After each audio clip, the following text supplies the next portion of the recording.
this is an iHeart podcast. Guaranteed human. It's an Olympics you'll never forget. Prime time in Milan. The moments. Chloe Kim with the gold medal flex. The stars. Ilya Malinin. Out of this world.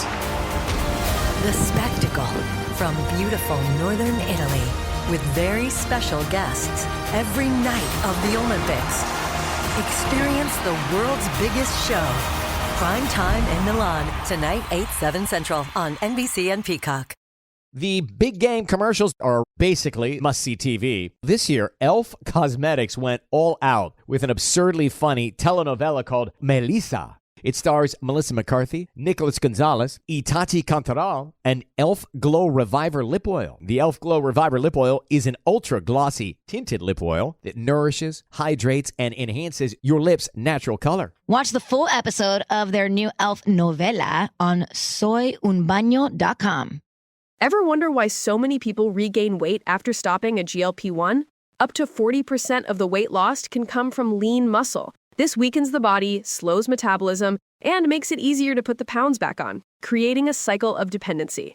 Prolon's 5-day fasting-mimicking diet offers a drug-free way to maintain results and support long-term metabolic health. In just 5 days, it activates fasting pathways to burn fat, protect muscle, and rejuvenate cells, all while letting you enjoy real food.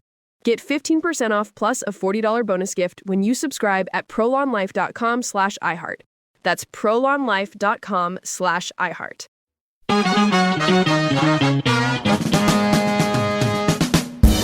Welcome to The Middle. I'm Jeremy Hobson at KUER in Salt Lake City, Utah. Tolliver, we have more new listeners this week. Yes, indeed. We have listeners from WUWM in Milwaukee, Wisconsin, a place that will have a lot of sway in the upcoming election. Absolutely. And did you know, Tolliver, that Wisconsin is famous for their Bloody Marys? You know what, Jeremy? I did. And that's where I'm going to end that story. Okay, well, it's a perfect transition to where we are now, which is a state that has a huge Mormon population and is therefore not famous for its Bloody Marys. But our guest this hour is Utah's Governor Spencer Cox, a conservative Republican who didn't vote for President Trump and is, in fact, vocally anti-Trump.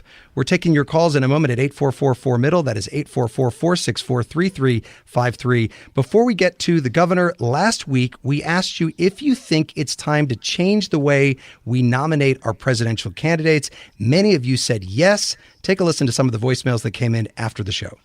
Hi, my name is Barbara Rowland. I am calling from Anchorage, Alaska. My name is Chris Valeska. I'm calling from Raleigh, North Carolina. Hi, this is Jessica calling from South Beloit, Illinois. My name is Daniel. I'm calling from Kansas City, Missouri. I think we should talk about what is actually good for the country and how we can find some middle ground in the midst of this very polarized environment. I wish that nationwide our polling places would all open and close at the same time. I'm in favor of doing away with all these state primaries and caucuses. I'd like to see a one-day national primary in all the states and territories, and if there's not a clear winner, then have a runoff. We're always picking the lesser of two evils, voting against who we don't want instead of voting for who we do want. Some great points. Thanks to all of you who called in. Now to our guest this hour, Utah's Governor Spencer Cox. He is a conservative Republican in a ruby red state. He has expanded gun rights, cut back regulation, and has tried to ban most abortions in the state. But he didn't vote for President Trump in 2016 or 2020, and he says his party would be making a mistake if they nominate Trump this year. As chair of the National Governors Association, Cox is focused on getting his colleagues in both parties to, as he puts it, disagree better. Last week, he toasted President Biden at a black-tie dinner at the White House for the governors. Mr. President, we disagree on many things. And yet, all of the governors in this room are chief executives. We know just a very little bit of the incredible burden that weighs on your shoulders. We can't imagine what it must be like, the decisions that you have to make, but we feel a small modicum of that pressure. And so tonight, we honor you. My parents taught me that we should pray for the leaders of our country, Mr. President, I want you to know that our family prays for you and your family every night.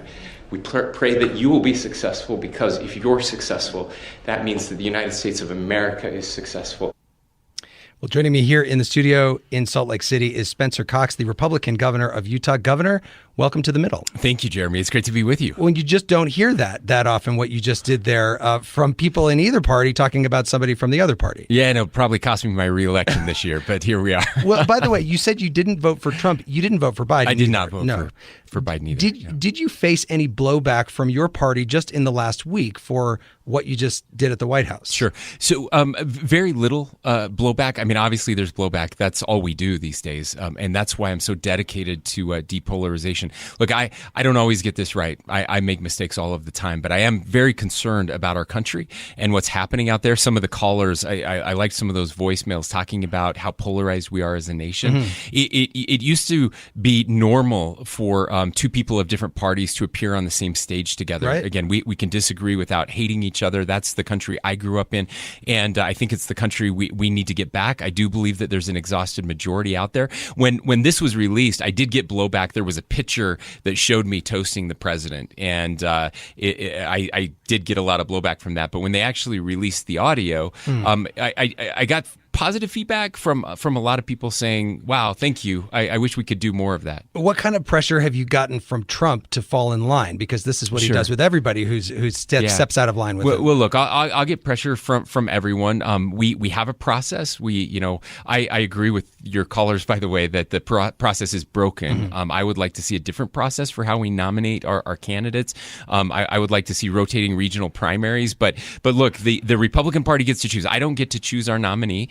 And while I think we could win by very large margins if we nominated literally anyone else, I think Nikki Haley. There's some polling that shows her up by as many as 18 points over Joe Biden. But if she makes it to the general election, yeah, correct. And she's not going to. I recognize that.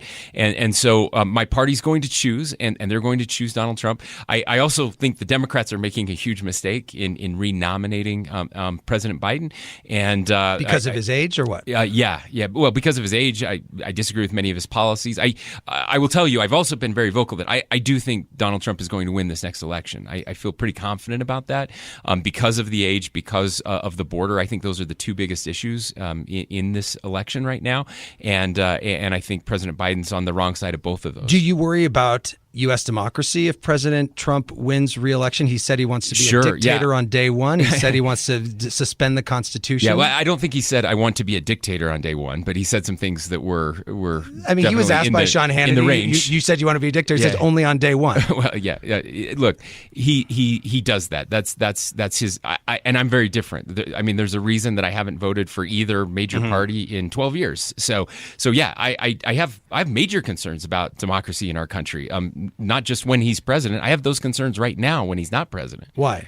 Because of the polarization. Because our system, this nation was founded on profound disagreement, but on our ability, a pluralistic society where lots of people of different backgrounds, different ethnicities, different points of view, different races have the ability to come together. And we have this system set up that allows us to disagree and to battle it out. And then we win some elections, we lose some elections.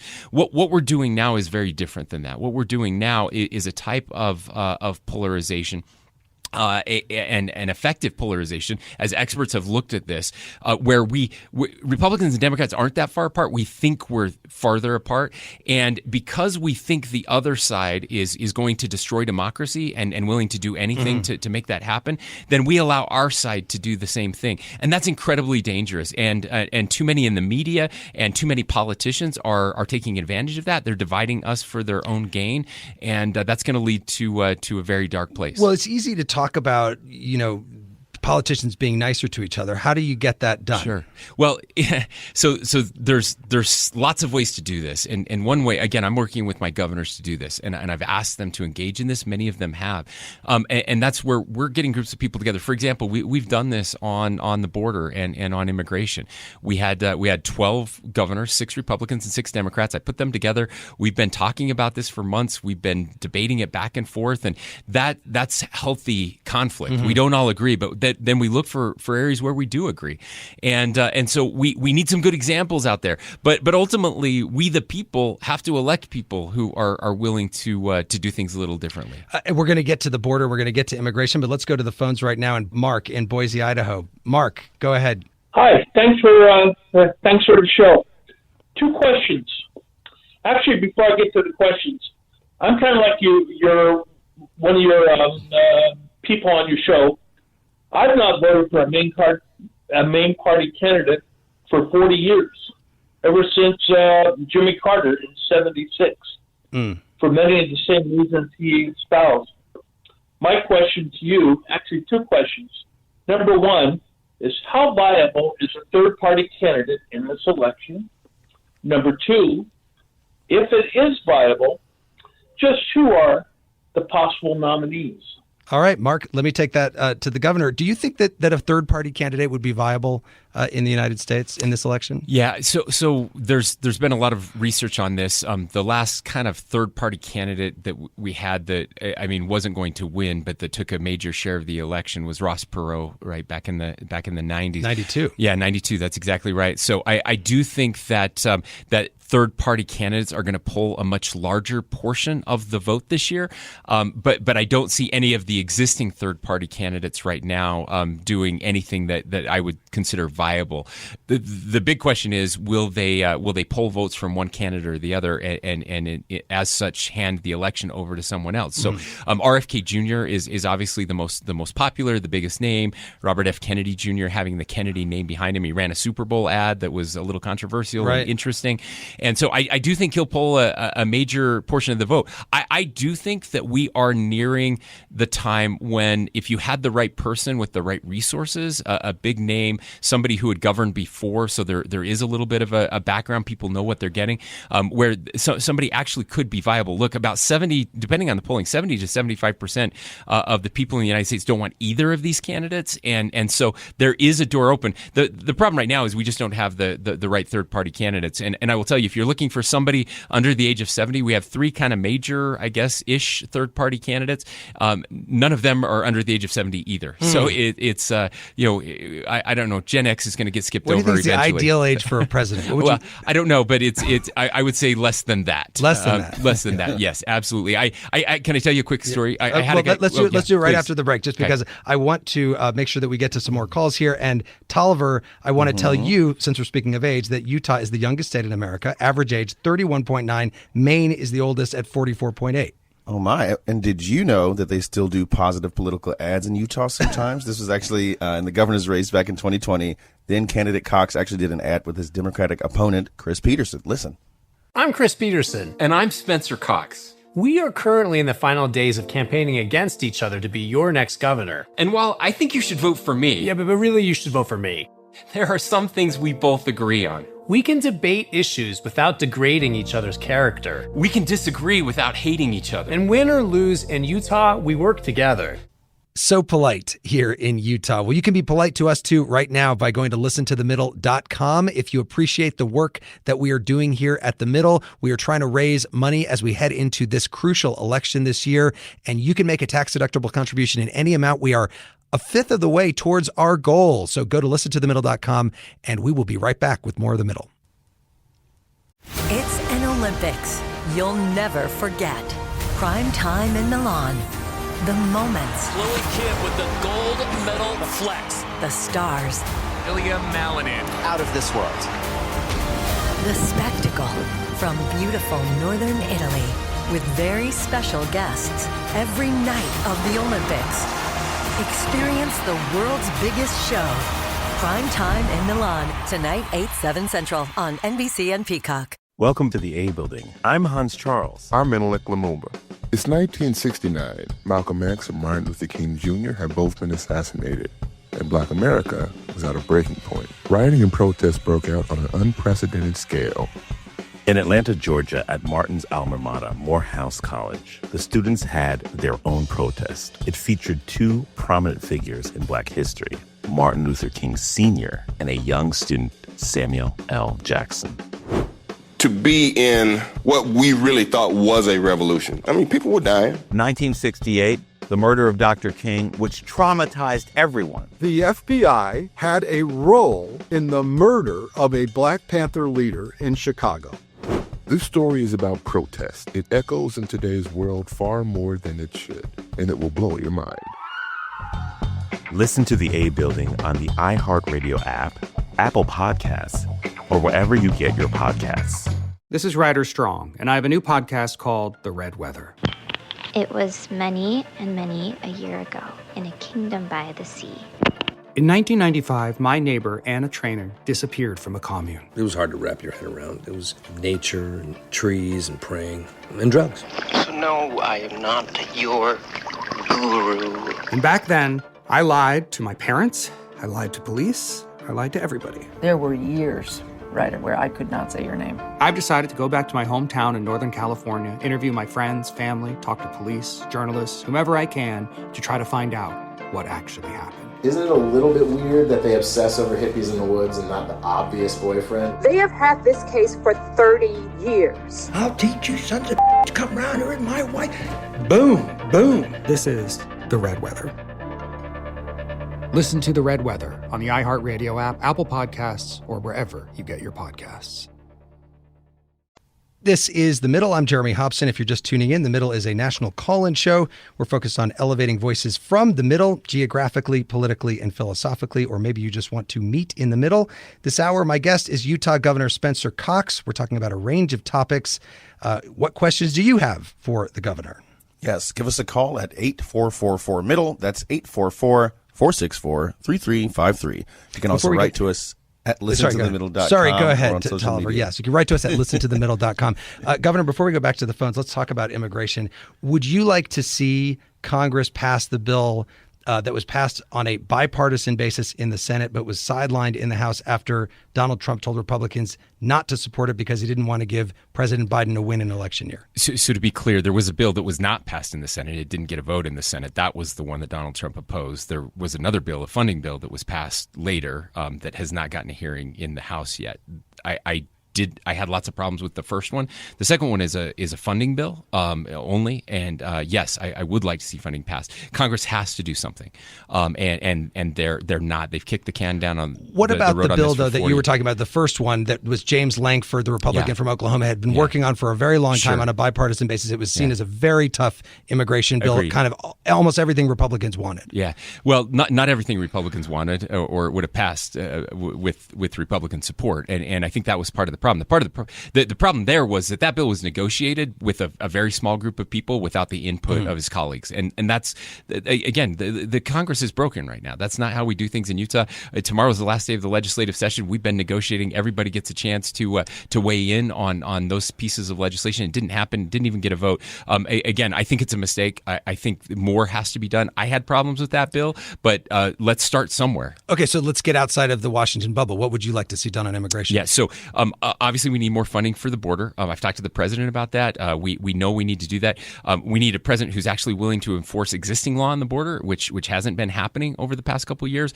So that's something that desperately needs to change. And meaning what? What would you have him do to enforce the existing laws on the border? Yeah, well, again, he has lots of options. We have National Guardsmen he can call out to go down there and work on the border.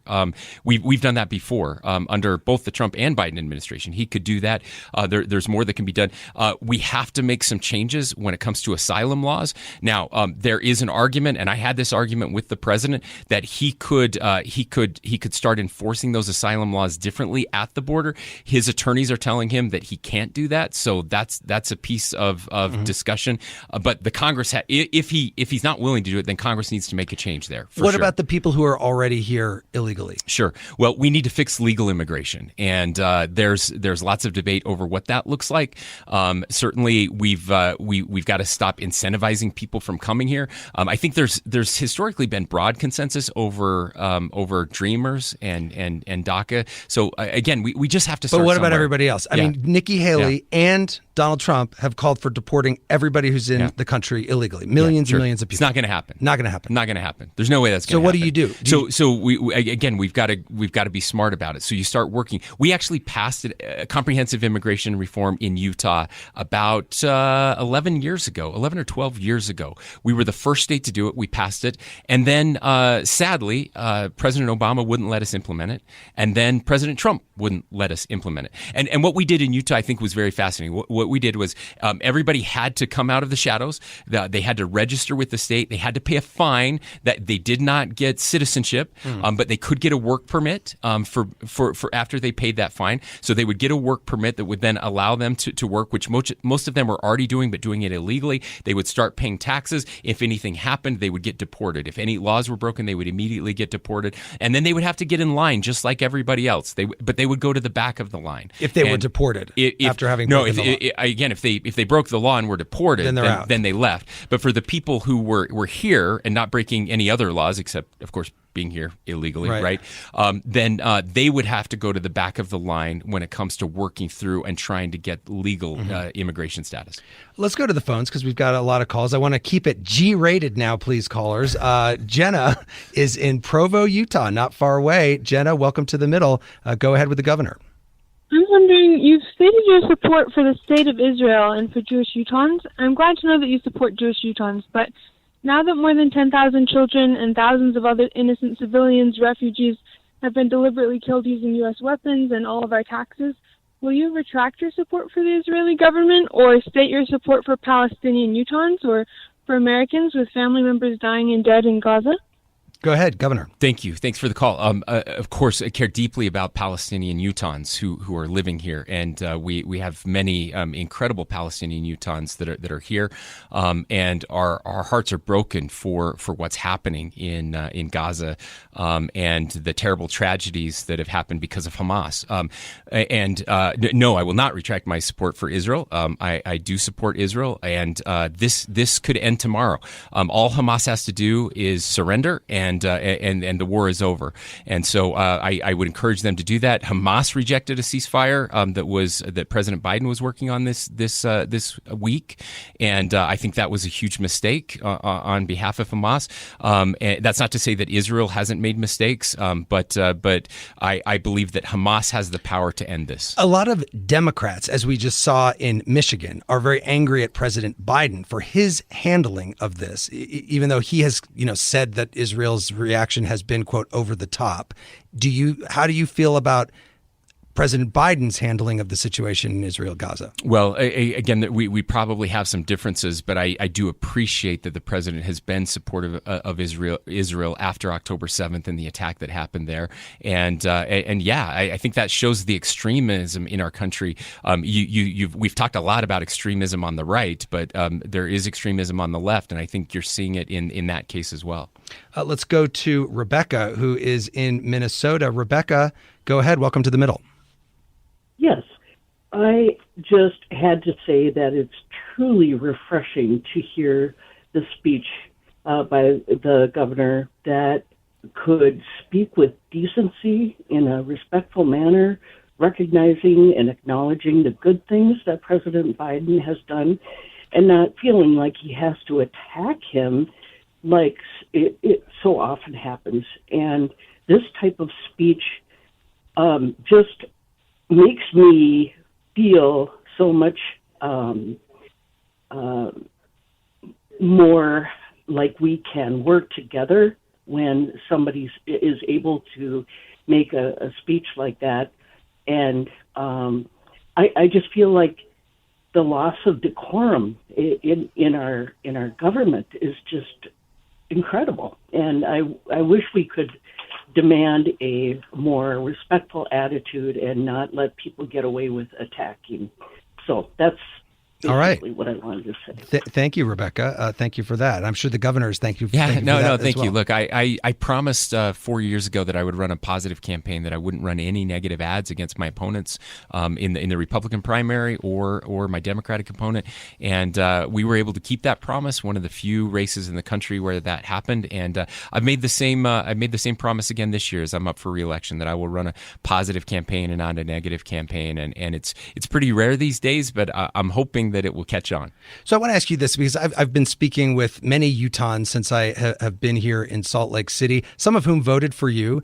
And I have heard from a number of people that they were very happy with you until the last 6 months or so, and specifically on the issue of trans rights, because you have you vetoed a bill that would have banned trans girls in girls' sports in this state, but then it was overridden by the legislature. But then you came out and banned gender affirming care for minors, and you recently just called it gender mutilation, I believe. Well, and again, I apologize for that that statement. I misspoke. I should not have referred to it as that.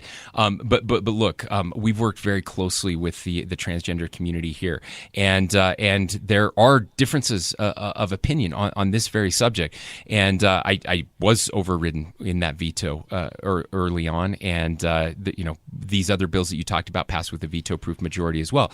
That being said, there were parts of those bills that I think were very important that were different than some of the bills that you've seen in other countries. In other states, and I think that's one of the mistakes we do. 99% of the people I've talked to about these bills have never read them, have never looked at them, have no idea what's in them. They just read the headline. There's a bathroom ban, right? That's all they see.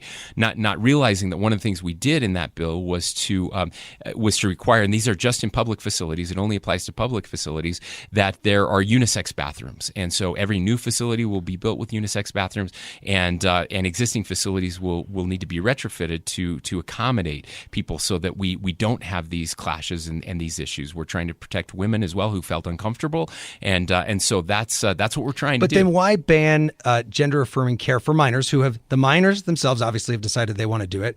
Their parents, I would assume, in many cases have also said that they're okay with it, and the doctor has said that they're okay with it too. Sure. Well, we ban lots of things for minors that we don't allow minors to do, and there is, despite what we hear in the United States, there is broad disagreement over the nature of this care. There are lots of European countries, very progressive European countries, that are stepping back in a major way from what we've been doing, saying this is dangerous. We don't know what the long-term effects of this are, and something is happening out there as thousands and thousands and thousands of kids are. What we do know, though, is that trans youth are very likely to consider and even try to take their own life, to consider suicide. How do you balance that? Because when you come out and say they're not allowed to be who they believe that they are, aren't you putting them at risk of doing something terrible? Well, that's certainly an argument. But I would also argue, and again, the data shows this, that those young people who have transitioned are still at a very high rate of mental health disorders and potential suicide. There's no proof that this is solving the problem. And so what we did, again, different than every other state, we put $1 million aside for therapy for kids who are facing this. So again, trying to find something positive. And once they turn 18, once their brains are more fully formed, and then they can make that decision for themselves. I want to go to another person in the state of Utah. Peter is in Bountiful, Utah. Peter, go ahead. Welcome to The Middle. Thank you. Hi, Governor Cox. Frankly, I was really surprised to hear that you oppose President Trump. It feels to me that we're in very much a red state. Now, if I can bring it back to the issue of President Trump, when Navalny died, Alexei Navalny, I immediately thought of what seems to me to be an approach by Trump to be more authoritarian. And I guess I would like to know whether you have similar opinions, or what do you think would be the outcome if he's reelected, or when he's reelected, if you believe that'll be the case? Sure. Yeah. No, I do think he'll be reelected, and again, the Republicans are going to make that decision, and it looks like he is going to be the nominee. We do have Super Tuesday coming up, and there's still a candidate out there. In fact, Nikki Haley was here in Utah campaigning just yesterday. But I think the writing on the wall is pretty clear. And look, as somebody who has based my career on trying to treat other people with respect, obviously President Trump has a very different approach to that. that, and that's where we disagree. I don't hate President Trump, and I've worked with President Trump in the past. I will work with him again. If you wonder what it will be like, I think it will be a lot like the first time. And we made it through that time, and we made it through the last 4 years. So I feel very at the end of the first time there was an which wasn't great at the Capitol which was not great. It really wasn't. And I think, by the way, I'm convinced we will see more of that, and I'm convinced we will see more of that if President Trump wins in this next election. And I think we'll see some of the same behavior on the left. You do? I absolutely Based on do. what? Because I saw it in 2016, and I saw it in 2020 leading up to that with the rioting that was happening in many parts of the country. I can tell you the first time I got worried. Hey, I like your new RAV4. Thanks, yours too. What does RAV stand for anyway? To me, it's the Remarkably Advanced Vehicle. Really? To me, it's the Runway Approved Vehicle for its amazing style. What about Remarkably Adaptable Vehicle because of its versatile cargo space? Or Really Admired Vehicle? Oh, or Really Awesome Vehicle. It really is the recreational activity vehicle. The stylish 2026 Toyota RAV4 Limited. What's your RAV4? About elections was in 2016 when I went to certify the election. I was lieutenant governor of Utah, and no one has ever showed up to a certification of election. It's a perfunctory thing that we do. I showed up. There was a room full of 100 people who were screaming and trying to convince us not to certify the election of Donald Trump. Those weren't Republicans that were doing that. Those were Democrats that had showed up that way. And so I was convinced when I filmed that ad with my opponent that you guys ran. The reason we did that is because I was talking with a friend, and we were worried that if Donald Trump won again, the left was going to burn it down, and if Joe Biden won, the right was going to shoot it up. And sure enough, Joe Biden ran, and we had we had January 6th. Let's go to another call from Ethel, who is in Wausau, Wisconsin. Hi, Ethel. Welcome to The Middle. Hello, thank you for having me. And Jeremy, I'm probably going to talk fast because I have 3 points I'd love to share. Okay, go quick, yeah. Taking from the top, Governor, you mentioned that the last time there was a third-party candidate was 1992, and that was Ross Perot. And I think having a third-party candidate gives us an opportunity to have pause, maybe a timeout between the two battling parties that are at the top. You mentioned RFD Jr. being one of the third-party candidates, but then you said there was 3 of them. Who are the other 2? So that's point 1. Go ahead, Governor.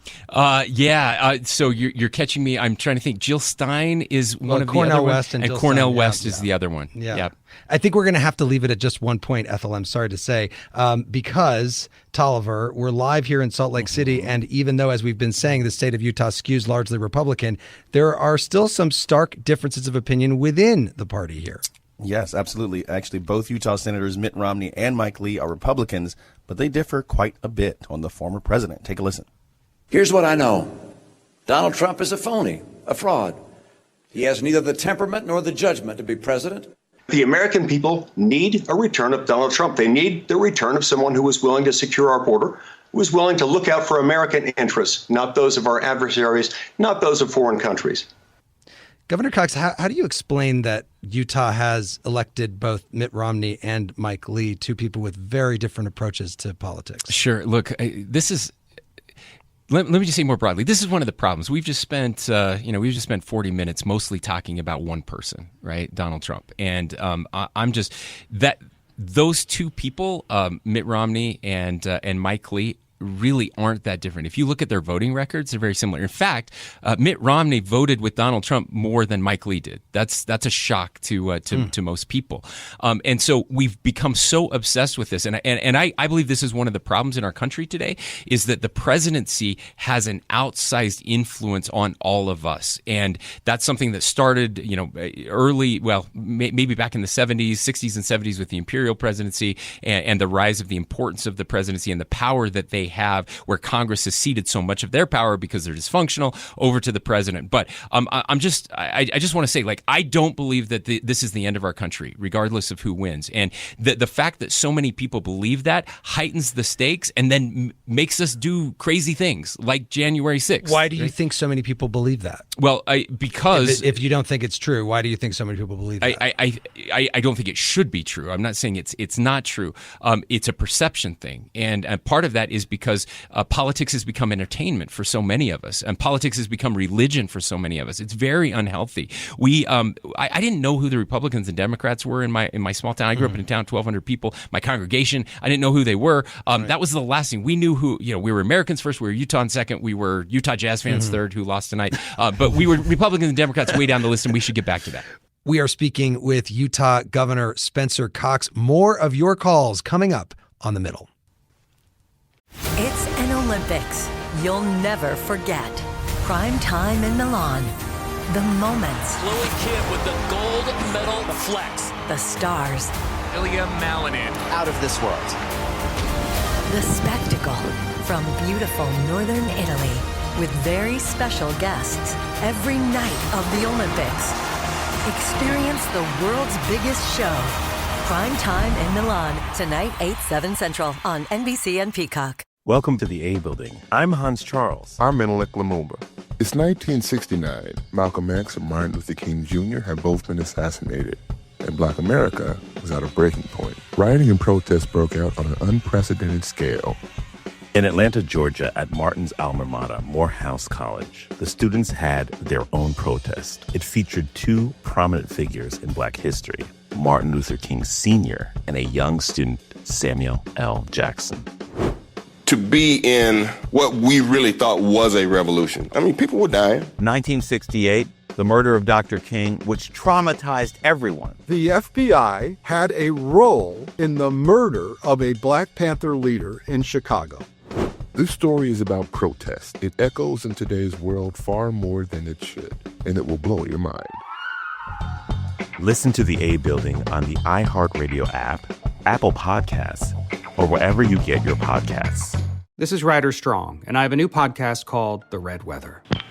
It was many and many a year ago in a kingdom by the sea.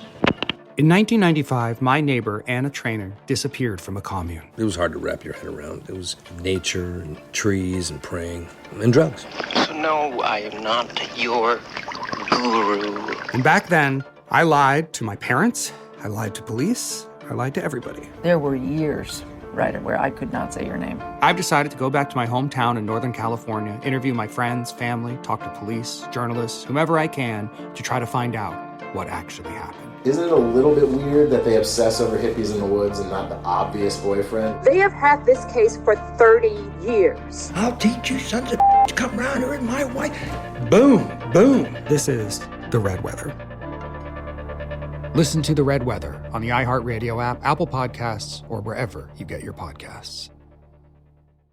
This is The Middle. I'm Jeremy Hobson. If you're just joining us, I'm at KUER in Salt Lake City. I'm here with Utah's Republican Governor Spencer Cox. Our number is 844-4MIDDLE. That is 844-464-3353. Or you can reach out to us at listentothemiddle.com. Before we go back to the phones, let me ask you about a couple of more things. Governor, Utah passed a first-in-the-nation ban on abortion clinics. You signed it into law. It's on hold in the courts. We've been hearing over the last week or so about what happened in Alabama, another state with very strict laws on abortion. The Supreme Court ruled that embryos should be afforded the same protection as all humans in relation to in vitro fertilization. What's your position as a Republican on IVF? Keeping in mind, by the way, I have read the fact that you've written about the fact that your wife was a surrogate for your sister to have a child. Yeah. I love the miracle of IVF, the miracle of technology that allows us the opportunity for families who otherwise would not be able to bring children into this world. Really special experience. My wife was a gestational carrier, as it's referred to. I have a sister with cystic fibrosis. She had a baby and almost died. I mean, she did die. They brought her back, and doctors told her she could not have another child. She felt very strongly that that she was supposed to have another child, and we thought we were done having children. And this, through the miracle of IVF, this child, my wife was just the oven. This child was all the product of my sister and her husband. So fertilized egg from my sister and her husband was implanted into my wife via the IVF process, and my nephew, who's gosh, now 12 years old, incredible young man. So proud of him, and I'm grateful that. So you're in favor of IVF? Very, very much so. But what about the issue of an embryo, though? Yeah. How do you square the support of IVF with the opposition to abortion? Sure. Yeah. So again, I haven't read that case, and so it's a very my understanding is it's a legal rendering based on a law and interpretation of that law. And so I again, when life begins, that's up for debate. I know there's a lot of debate around that, but I don't think that these issues are as closely aligned as many have led us to believe. Other than this case, no other state has had any problems navigating between the two with some abortion restrictions and allowing IVF to continue. And so we don't have a problem with that. So you don't believe that an embryo is a human being? An embryo outside of the mother, it's a potential human being. It could become a human being, but it's not. It's two cells. Once they start to grow within the womb, then that's different for me. And so, what about in terms of your ban on abortion clinics, which, as we said, is on hold in the courts? Yeah. Why do that? Well, there's lots of reasons. Again, for those of us who don't believe in abortion, I know many of your listeners do, and that's okay. We have passed an abortion ban in our state with the three major exemptions: the life in the mother, rape, and incest. And so that's where we've drawn the line, and that's the thing I love about our system, and I think a mistake that was made by Supreme Court 40 years ago with Roe v. Wade is that we can allow different states to do different things, and I believe that's the way it should be. Let's go to John, who is in Ogden, Utah, not far from here. John, welcome to The Middle. Go ahead. Hi, thank you. It's nice to be able to talk to you, Governor Cox. I've lived here my whole life. I'm a Utahn through and through. I love the state, but I'm a member of the LGBT community, and I have to admit I'm anxious. I'm nervous. The country at large is nervous on this issue, but my whole life, I can't help but notice this state feels like a soft theocracy. I feel as though the specter of the church is always somewhere in the legislative process, more so than I think it should be. And I respect the LDS Church, and I have a lot of LDS friends. It's a very nice institution at times, but I believe it has very problematic parts that are unduly affecting my life and others like me. And I wanted to know your opinions on that. Yeah, thanks, John. I get this question a lot, and I understand it. Obviously, that when people live in a state with where a majority of people belong to a religion or any one group, there's definitely going to be feelings like that. I can tell you, and you can believe me or not believe me, but I almost never hear from the church on issues of policy, on things related to the legislative session. I've had one conversation with them this session, and it was actually about land downtown and what downtown's going to look like if there's going to be a new arena built downtown for hockey. That's literally the only feedback I've gotten on any bill this year. And it wasn't even on a bill. It was us seeking them out because they're one of the major landowners downtown. So I understand that. I will say that there has been a change in the church in their approach to many of these issues, especially those affecting the LGBTQ community. And the one bill I have seen them weigh in on recently was one in Congress in support of gay marriage, which I think was a surprise to a lot of people. In fact, all four members of Congress of the House of Representatives from Utah, conservative Republicans, voted in favor of putting gay marriage into law, and one of our two senators did that as well. And so I'm assuming you were supportive of the church weighing in there. So perhaps in the past, before I was governor, the church kind of put their finger on the scale or weighed in with a more heavy hand. Now, all of that being said, you do have members of the church who are elected, and you don't check your religion at the door when you go to when you go to legislate. Now, you do legislate on behalf of everyone, but the things you believe in, your principles, conservative Republicans who also happen to be members of the Church of Jesus Christ of Latter-day Saints are more likely to vote for similar things. There's no question, but I can tell you that many of our liberal members of the House and Senate in Utah are also members of the church. I want to ask you about something else that's come up in the news here. Utah is one of the first states to ban diversity, equity, and inclusion, or DEI, in state institutions. You signed a bill that prohibits any program, office, or initiative that has DEI in its name or asserts that meritocracy is inherently racist or sexist. That is certainly something that's up for debate around the country. But what I noticed is that when you started your administration, the very first proclamation you signed as governor was a pledge on racial equity, diversity, and inclusion. So what has changed for you in the last 4 years? Yeah, so again, this is one where I would encourage people to go read the bill because it's very different than all the other states that have done this, that have prohibited DEI. And in our state, we do believe in diversity. The diversity is very important. I do believe in inclusion. And that's what I signed when I came into office. And I still believe in those principles.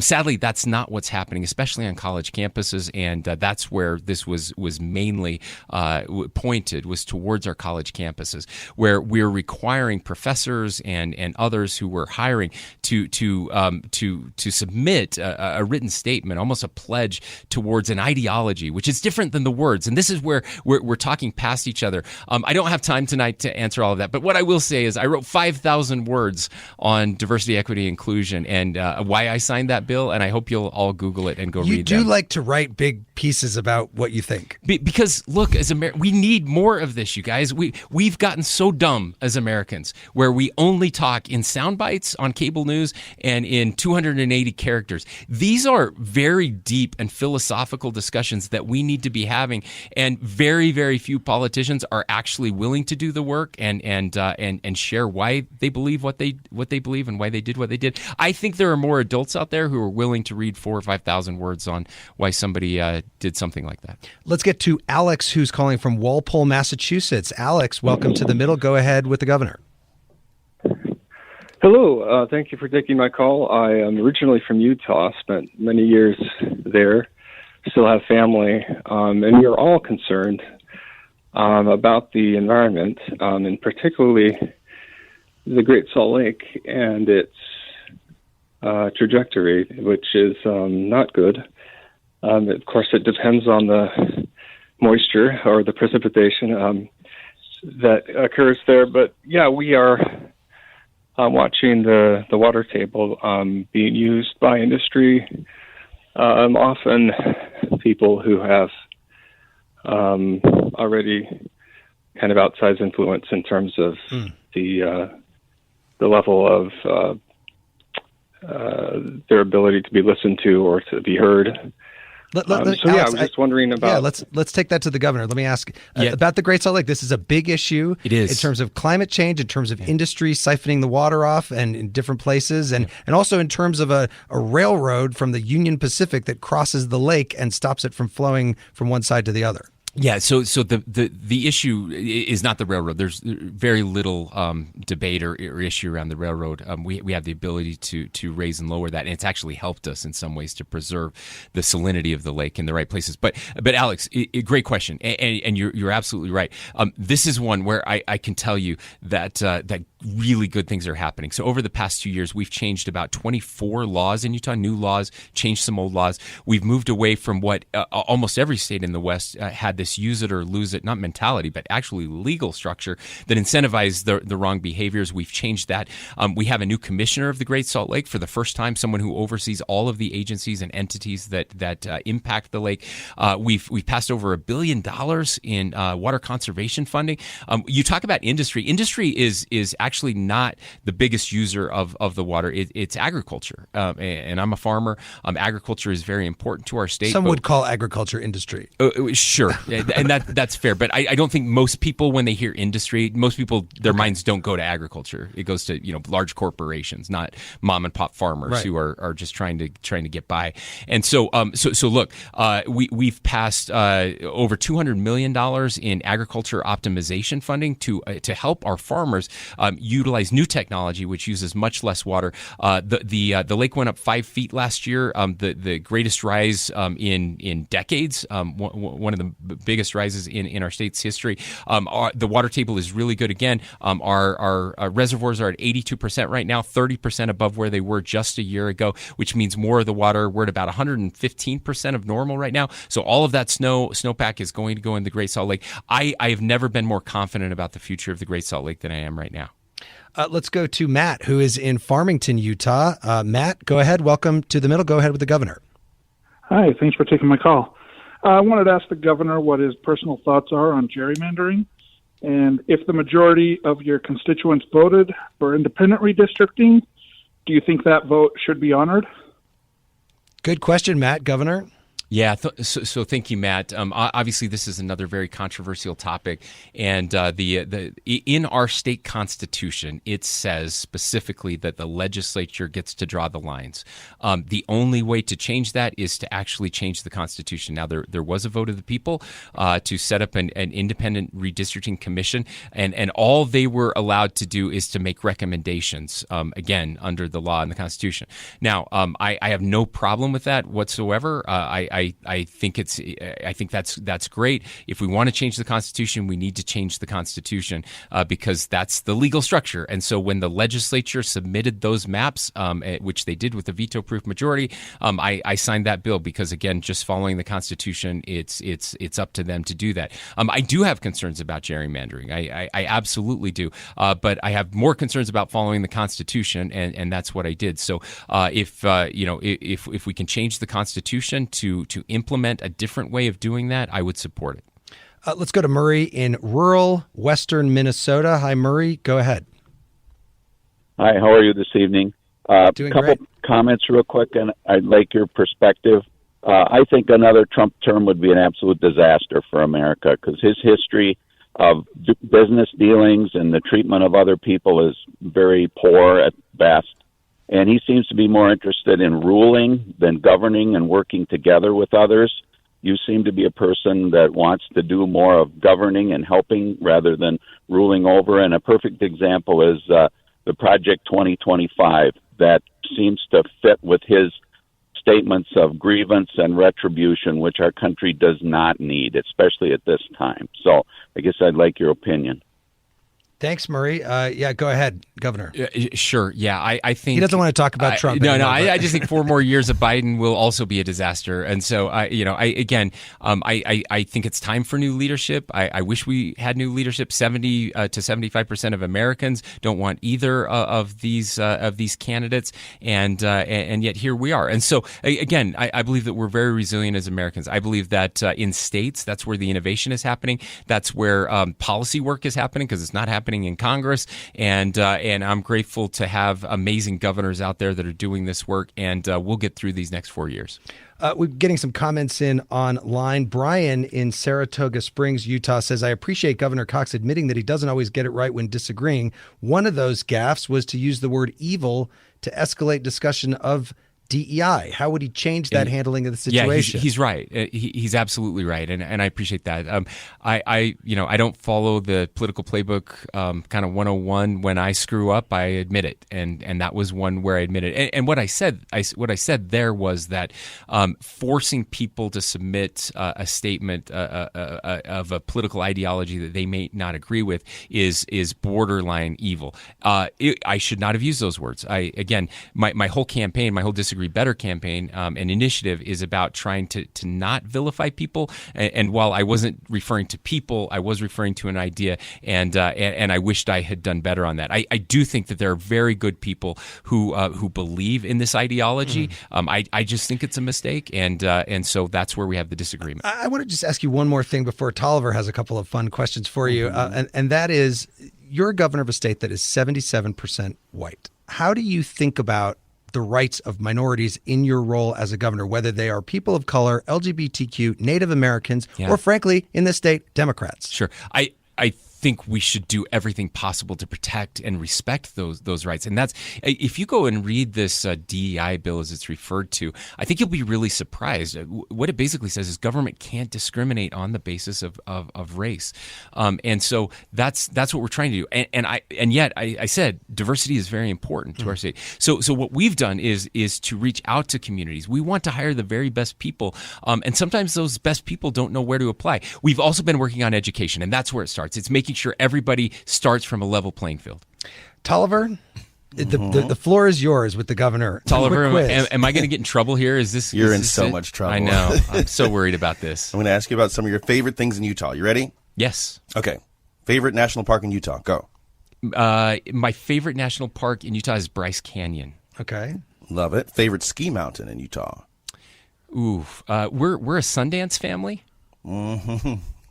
Fantastic. Sundance is a mountain that's not just Park City during Sundance. No. People just think of it. Sundance it's actually not in Park City. It's down by Provo. Okay. We grew up in a small town south of Provo, so we were actually a ways away from the ski resorts. Yep. Sundance was the closest, and that's where we take our kids. Okay. And then favorite state outside of Utah? Favorite state outside of Utah. I mean, do you ask this to everybody? I mean, doesn't everyone say Hawaii? It has to be Hawaii, right? It's got to be Hawaii, honestly. Okay. And then lastly, what's in fry sauce? Fry sauce, a Utah special. It's just a mixture of ketchup and mayo. So that's it. But it's a big deal. If you ever come to Utah, you got to have the fry sauce. Governor Cox, Spencer Cox, chair of the National Governors Association, governor of Utah, thank you so much for coming in. Thank you for having me. It's been a lot of fun. I appreciate it, Jeremy. And next week, Tolliver, we're doing a State of the Union special right after the president's speech and the Republican response. We're going to be asking listeners, what is your State of the Union? Not what's the state of your union, which would be about your marriage. What is your State of the Union? I'll be joined by Ray Suarez, journalist Ray Suarez, and USA Today chief national political correspondent Philip Bailey. Yep, and you can call anytime at 8444-MIDDLE or reach out at listentothemiddle.com where you can sign up for our free weekly newsletter.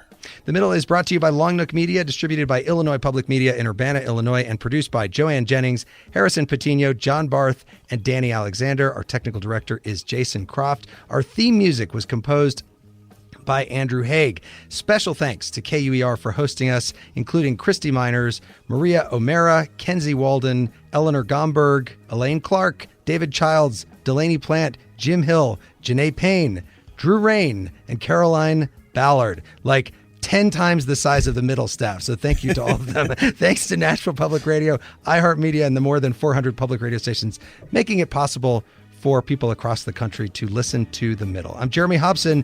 Talk to you next week.